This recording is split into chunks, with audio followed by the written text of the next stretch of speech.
ভিডিওতে আমরা তৃতীয় শ্রেণী দ্বিতীয় পর্যায়ক্রমিক মূল্যায়নের বাংলা 6 নম্বর স্কুলের প্রশ্নের উত্তরগুলো আলোচনা করব। একে দিয়েছে নৌকা যাত্রা কবিতাটি কবির নাম সহ শেষ 6 লাইন মুখস্থ লেখো।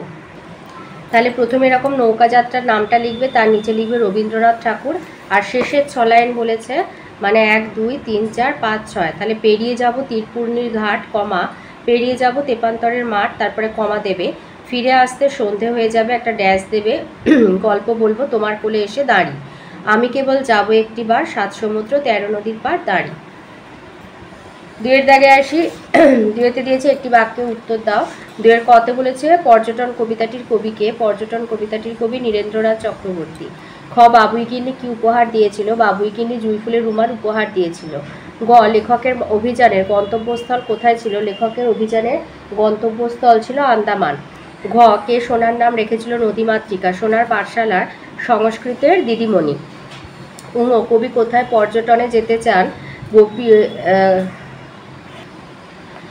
কবি কোথায় পর্যটনে যেতে চান, কবি শ্যামবাজারে পর্যটনে যেতে চান। চ তালগাছ চুপ করে ভাবে কেন, বাবুই পাখিরা বাসা ছেড়ে উড়ে গেলে সঙ্গীহীন তালগাছ মনের দুঃখে চুপ করে নানা কথা ভাবে।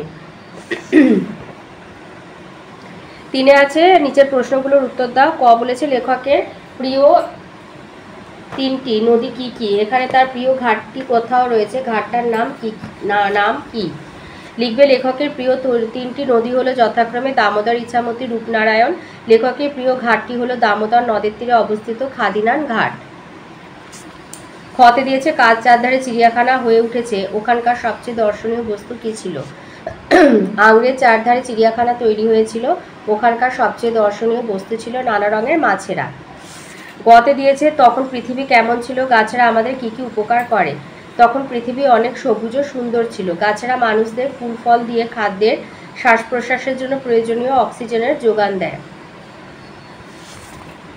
ঘ দিয়েছে নদী কবিতাটি কে লিখেছেন, কবি নদীকে কেমনভাবে চলতে দেখলে তার সাথে জীবনভর যেতেন, নদী কিভাবে তার চলার পথে এগিয়ে চলে। নদী কবিতাটি লিখেছেন শক্তি চট্টোপাধ্যায়। নদী সোজা গেলে কবি আজীবন তার সঙ্গে যেতেন, নদী আঁকা বাঁকা পথে এগিয়ে চলে। চারে আছে উপযুক্ত শব্দ বেছে নিয়ে শূন্যস্থানে বসাও। ক তারা দুটিতে মিছিমিছি কত কি বকাবকি করে। খ কত পাখি বাসা বাঁধে। গ নৌকার মালিকের নাম মধু। ঘ সাথী গল্পটি লিখেছেন অবনীন্দ্রনাথ ঠাকুর। 5-এ আছে অর্থ লেখো। ডগমগ পারিজাত, আঁধি আর ঝাপসা। ডগমগ মানে মাতোয়ারা, পারিজাত কাল্পনিক ফুল, আঁধি হলো ঝড়, ঝাপসা অস্পষ্ট। 6 দিয়েছে এলোমেলো বর্ণগুলো সাজিয়ে শব্দ তৈরি করো। কতে হবে কাদা খোঁচা, খতে হবে তেপান্তর। 7-এ আছে সঠিক বানানের তলায় দাগ দাও। কতে হবে অভিযান, খতে হবে এই পয়রি থয় হর্ষই বয় দীর্ঘ পৃথিবী। গতে কয়রি মধ্যাহ্ন শয় নয়, চয় দীর্ঘ ডয়শূন্য র একা কৃষ্ণচূড়া। আর ঘতে হবে খরগোশ, খ র গয়কা তালবেশ। 8-এ দিয়েছে বহু বচনে পরিণত করো। বালক, আমি, প্রজা, ফুল।